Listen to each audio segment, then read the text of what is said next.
검찰이 윤 대통령에 대한 사건을 공수처로 넘긴 배경엔 그동안 계속됐던 수사권 논란과 중복 수사 우려 등이 있었던 것으로 보입니다. 이로써 일단 사건 수사는 일원화됐지만 중복 수사 우려는 여전하다는 지적이 나옵니다. 이어서 진선민 기자입니다. 저희들은 법령과 절차에 따라서 수사를 할 수 있다고 생각하고 있습니다. 하루빨리 이 내란 수사권이 없는 검찰의 수사를 중지시켜야 돼요.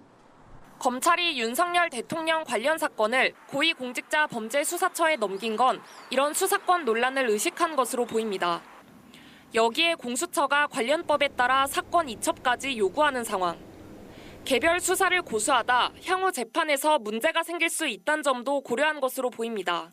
수사에 그치는 것이 아니라 궁극적으로는 공소제기 절차의 적법성이나 또 증거 능력 문제로까지 이어지기 때문에 저희 사법부로서도 아주 중요한 문제로 생각을 합니다.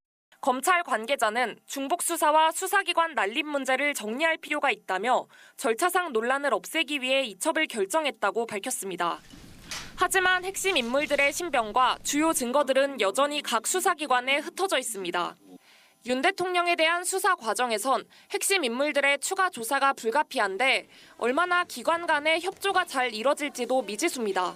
일부 사건들은 여전히 중복 수사가 이뤄진다는 점도 문제입니다.